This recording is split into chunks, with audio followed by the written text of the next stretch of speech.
Estudiantes, sean ustedes bienvenidos a una nueva sesión de nuestra asignatura Economía 2. Esta semana tenemos un interesante tema vinculado un poco más con el quehacer de las economías en el mundo. Se denomina la política fiscal.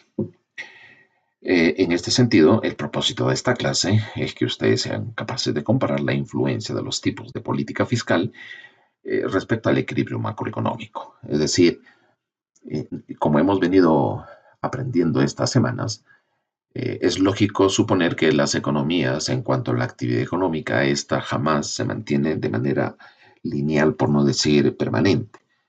Es decir, las economías sufren modificaciones, ya sea que sean muy acertadas a favor de la economía o en algunos casos por algunos factores internos y algunos shocks externos, algunas economías pueden verse afectadas, de manera que se hace necesario conducir a la economía hacia un determinado nuevo equilibrio. En ese sentido, un instrumento básico de la economía hoy en día es el uso de las políticas fiscales.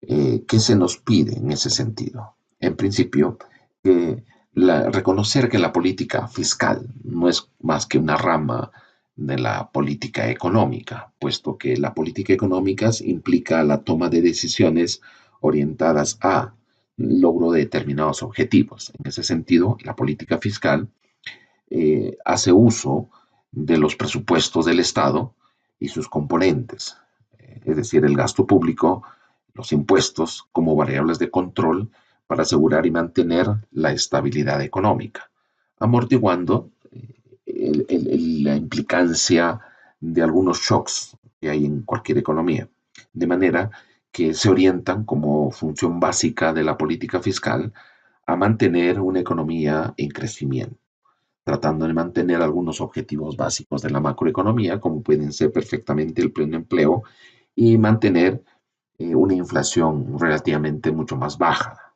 Como hemos venido aprendiendo y en las siguientes sesiones veremos que se trata de convivir con algún elemento de inflación que no sea perjudicial para la economía. En ese sentido, ¿cuáles son las reglas de la política fiscal? Fundamentalmente, acabamos de decir que hacer política fiscal implica hacer uso, a su vez, de instrumentos. Uno de ellos son los impuestos que sirven de recaudaciones que cubran los ingresos de parte de los gobiernos. Y por otro lado, tenemos la ejecución de esas recaudaciones en términos del presupuesto, en términos del gasto. En ese sentido, las reglas básicas nos dicen que el presupuesto debe ser balanceado o límites que tiendan a disminuir los déficits. En ese sentido, la idea entre el ingreso y gasto de corto plazo tienen que verse reflejados también en las cuentas corrientes y estas a su vez en lo que llamaremos los equilibrios macroeconómicos de corto plazo, temas que ya lo hemos visto anteriormente. Por otra parte, la regla del presupuesto equilibrado o balanceado implica que los ingresos y gastos estructurales o cíclicamente deben estar ajustados. Es decir, no pueden haber sorpresas en la idea del manejo de la economía, puesto que para eso se establece un horizonte mediano. En el caso nuestro, de nuestro país, ya se está haciendo uso hace más o menos 9 años atrás de esto que se llama el marco macroeconómico multianual, o sea, es decir, donde se establecen los objetivos de mediano y largo plazo y a su vez, por lo tanto, también van acompañados de la estructuración y elaboración de los presupuestos. En ese sentido, se le denomina los gastos estructurales. Luego hablamos también respecto al presupuesto equilibrado que siempre debe manejarse algunos porcentajes en relación al PBI. En este caso es una regla mucho más práctica, más que teórica, la idea de mantener no más del 5% de términos de déficit del presupuesto en términos del PBI. Esa es una regla que nos ayuda a mantener los equilibrios macroeconómicos. Por otra parte, también tenemos la regla del financiamiento. Eh, en ese sentido, cuando hablamos del financiamiento, en términos de los impuestos, las recaudaciones, la primera regla es que debemos de mantener un presupuesto con nuestros propios ingresos. Es una principal regla. Y tratar de, en ese sentido, de no endeudarnos más de lo que somos capaces de obtener de ingresos. También se prohíbe el financiamiento de recursos del Banco Central de Reserva, es decir, esa famosa emisión inorgánica, que el BCR puede hacerlo, seguro que sí, solo que en algunos casos también puede darse cuando hay determinadas coyunturas económicas en las que el BCR perfectamente puede calcular ciertas emisiones que, si bien es cierto, son inorgánicas, pero que a la vez no afectan en gran medida a la economía. De ahí que existe este concepto de licuación del dinero, en la idea de que el BCR puede aumentar en algún momento la emisión de monedas y billetes, pero que a la vez puede licuarlas y puede extraerlas de modo que no afecta a la economía.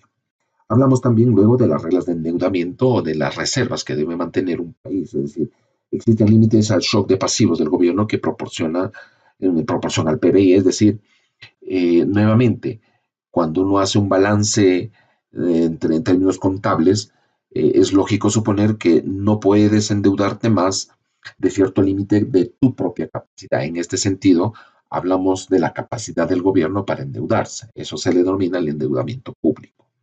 Por otra parte, hablamos de las metas de reservas en fondos contingentes como proporción de los pagos anuales de beneficios provisionales, es decir, todo país tiene, por decir de alguna manera, una caja chica llamada las reservas de contingencia, en todo presupuesto debe estar incluido, en el que básicamente o refleje la capacidad de respuesta de las economías frente a algunos shocks.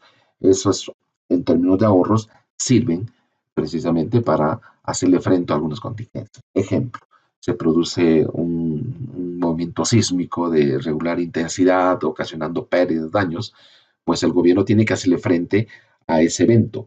Por lo tanto, puede perfectamente hacer uso de esas reservas de contingencia para mantener en operatividad las actividades económicas.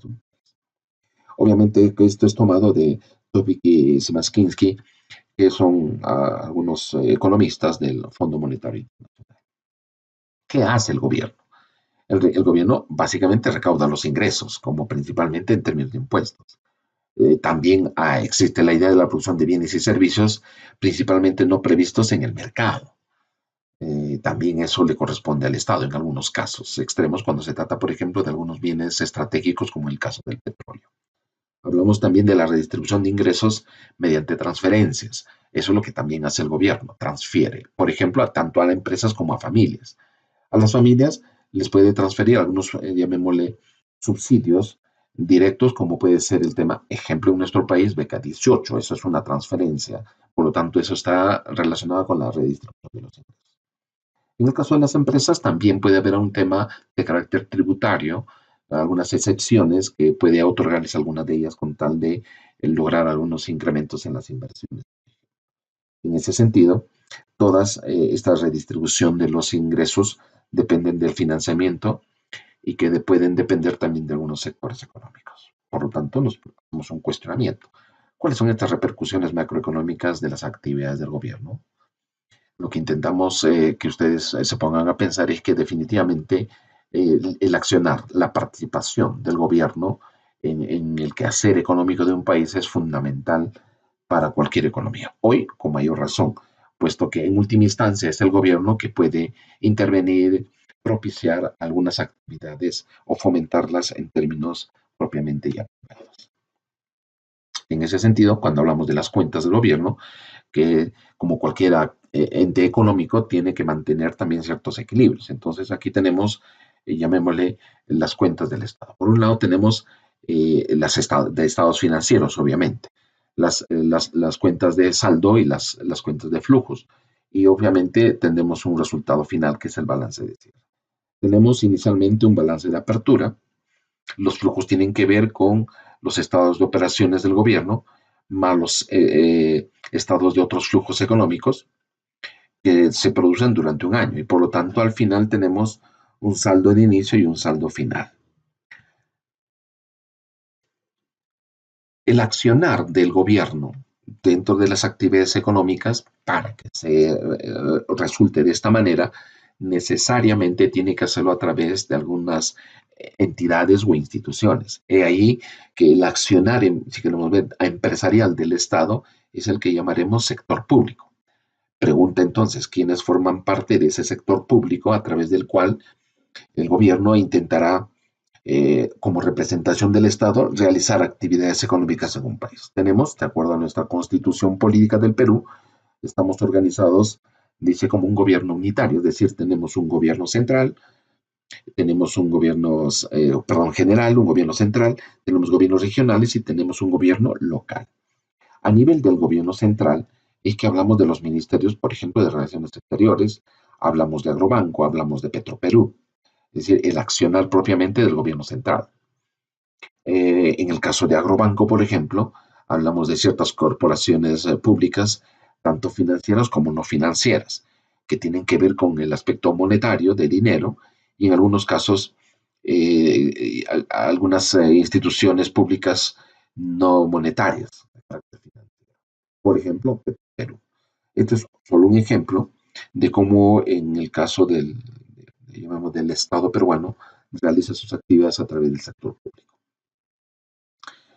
¿Qué papel juegan en ese sentido la política fiscal y los ciclos económicos? Hemos dicho que la política fiscal no es más que un conjunto de decisiones en materia, en ese sentido fiscal, impuestos y gastos. Por un lado, tenemos esto que se denomina la política discrecional, es decir, aquella en la que el gobierno la utiliza de manera deliberada, adrede, a propósito, para usar el gasto público y en algunos casos el tema recaudatorio como herramientas que gestionan, orientan la demanda agregada. Está además decirles que hablar de la demanda agregada implica, entre otras cosas, incidir sobre el consumo, las inversiones y el gasto que hay en nuestro país. En ese sentido, es necesario tener en cuenta que para que esa política discrecional sea efectiva, la herramienta básica es el presupuesto. Todo país tiene un presupuesto general que la utiliza para un conjunto de actividades económicas.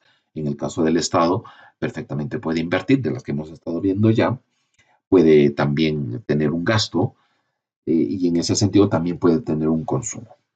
Este presupuesto puede tener efectos muy significativos en cada país, solo que depende mucho de cómo se maneje. Es un poco el tema de lo que veíamos anteriormente, las reglas para el caso del presupuesto. Por ejemplo, el presupuesto equilibrado, no gastar más de lo que tenemos. El gasto del gobierno tiene que ver con dos elementos básicos, ingresos y gastos. Entonces, cuando ingresan flujos en términos de, fíjense, recaudaciones impositivas, que es un principal elemento que utiliza el gobierno, aunado a algunos empréstitos públicos, que es lógico suponer también que el gobierno puede endeudarse. ¿Sí? Todos los gobiernos tienen cierta capacidad de endeudamiento vía, por ejemplo, sistema financiero al emitir algunos bonos. Todo eso debe de establecerse como una forma de financiamiento del gasto. En ese sentido, estas recaudaciones más los empréstitos tienen que dar lugar luego a un gasto público y a las transferencias de las que hacíamos mención anteriormente. Este gasto público se centra fundamentalmente en la idea de la compra de bienes y servicios.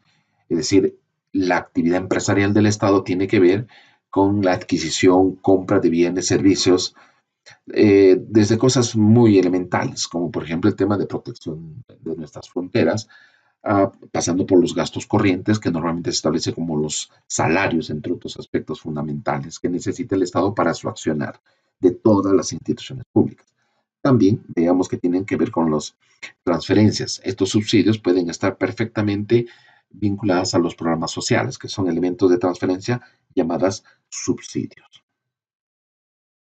La recaudación impositiva, que es la principal fuente de financiamiento de los gobiernos, tiene que ver como un aspecto fundamental, los impuestos. Claro que hablaremos luego de una serie de categorías de impuestos.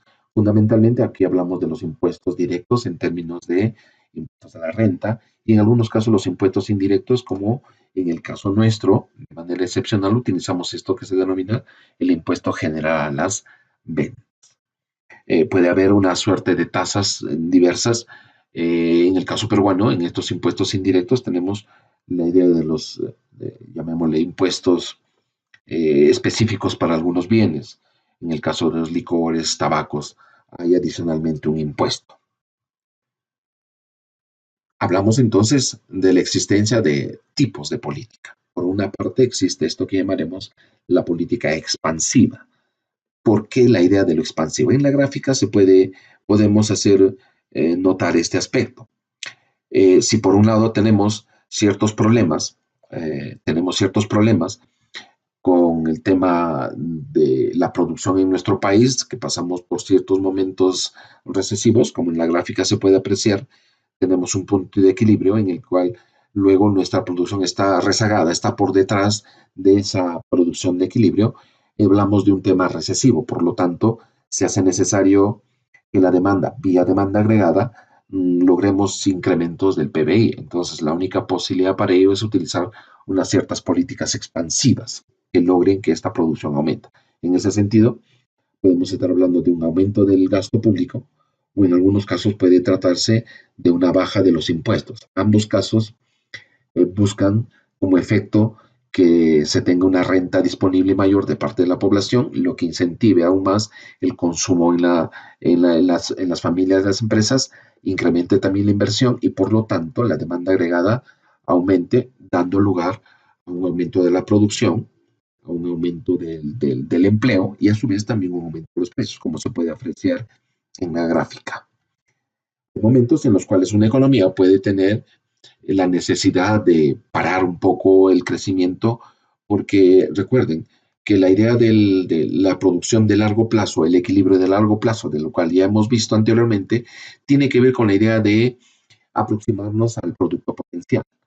Entonces el tema es, ¿qué pasa cuando estamos fuera del alcance del producto potencial? Es decir, cuando hemos excedido por demasía la verdadera capacidad de nuestra economía. Entonces es similar a decir que estamos sobreexigiendo a la capacidad propia de la economía. Es decir, en términos micro, que una empresa comience a producir más al punto en el que sus maquinarias comienzan a recalentarse. Y si no hacemos algo, esto puede traer consecuencias graves porque se puede dañar todo el sistema productivo. Lo mismo ocurre en términos macro. Se hace necesario entonces evitar que se empiece a producir en demasía porque va a generar finalmente en procesos inflacionarios. La idea entonces es lograr que aumentemos impuestos y bajar básicamente el gasto del gobierno, políticas contractivas, lo que trae como efecto una renta disponible menor, el consumo y la inversión disminuyen, la demanda agregada cae, como vemos en la gráfica, y eso trae como consecuencia que la producción puede retornar a la producción de equilibrio de largo plazo. Eso indudablemente va a traer consigo un menor empleo, lo cual no significa que estemos en peor condiciones. En algunos casos sí, eso es dependiendo de en qué naturaleza y en qué condiciones se encuentra la economía, y obviamente los precios tienden a caer. Le llamamos los estabilizadores económicos. Supongamos que en realidad esto fuera fácil de resolver. En algún momento tú ocasionas un mayor gasto y la economía crece. Te parecería algo así como un auto que no tiene frenos. Eso puede ser peligroso en la economía. En ese sentido, existen los llamados estabilizadores económicos que lo que logran en la economía es que tanto el gasto público y los aspectos impositivos tengan ciertos retrasos. Es obvio de entender así porque de lo contrario no habría la posibilidad de regular la economía.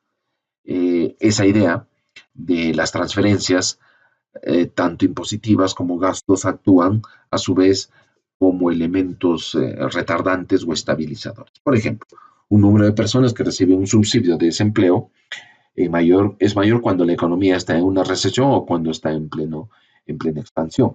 Es obvio de entender. Lo que pasa es que cuáles son esos límites también, por ejemplo, en los subsidios. Esto indudablemente tiene que ver con la idea de la existencia de los déficits fiscal y el saldo presupuestal. Vimos anteriormente, cuando hablábamos del tema del gasto, que el saldo presupuestal no es más que, ahí tenemos por ejemplo el tema del ahorro público, o también llamado saldo presupuestal, es la diferencia que existen entre los ingresos públicos, que en este caso son los impuestos, menos las transferencias que establece el gobierno y menos los gastos, es decir, sus ingresos menos sus egresos. La diferencia nos da la idea de lo que llamaremos el ahorro público. De ahí de pronto ya hay un pequeño análisis. ¿Qué pasa cuando tú excedes las transferencias, cuando excedes los subsidios? Pues tu ahorro cada vez se hace más pequeño. O por el contrario, cuando tú tiendes a gastar más de lo que tienes, los ingresos normalmente no te van a alcanzar, con lo que tu ahorro puede ser cero o puede ser negativo. Si es negativo este ahorro público, estamos hablando de los famosos déficits fiscales. En ese sentido, la variación del gasto público tiene una mayor influencia en la demanda agregada. Claro que sí, y por eso que debemos estar atentos a esto que se denomina el presupuesto general de la República, para saber en cuánto han aumentado las partidas presupuestarias de determinados sectores, para saber y orientar hacia dónde pretende el gobierno orientar sus esfuerzos, sus objetivos que incidan en el crecimiento económico de nuestra economía. Por lo tanto, a menudo estas variaciones de los saldos presupuestales son la consecuencia, en algunos casos, de las fluctuaciones económicas. Si un país está en un tema recesivo, obliga al gobierno a tener que gastar mucho más. Lo paradójico de esto es que todas las crisis, ya sean externas o internas, la solución viene a ser a través del dinero. Un tema que luego veremos en las siguientes semanas. Aquí, por ejemplo, hay una noticia de nuestro país en el que este año, ¿sí? El gobierno, vía emisión de bonos, logró recaudar esa cantidad de millones para incentivar qué cosa, una mejor demanda en la economía.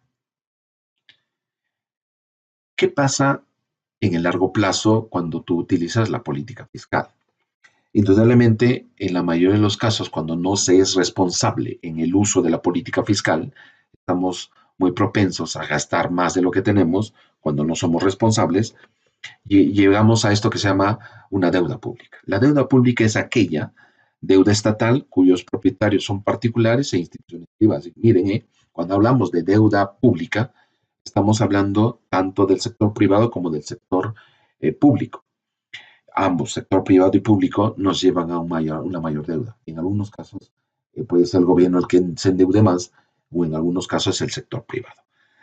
Para medir esta capacidad de los estados para pagar la deuda, a menudo se utiliza un coeficiente que tiene que ver con el PBI, lo que antes decíamos, qué porcentaje del PBI somos capaces de cubrir como deuda. Por eso que decíamos que en el extremo, quien genera el PBI básicamente es el sector privado con la ayuda del sector público. Este coeficiente de la deuda con respecto al PIB puede disminuirse, aunque la deuda aumente en términos absolutos. Claro que sí, porque estamos hablando también que pueden existir ciertos tipos de deuda de largo plazo. Hasta aquí, mis estimados estudiantes, nuestra sesión de hoy. Sean ustedes cordialmente invitados a revisar el material y a establecer sus inquietudes en él.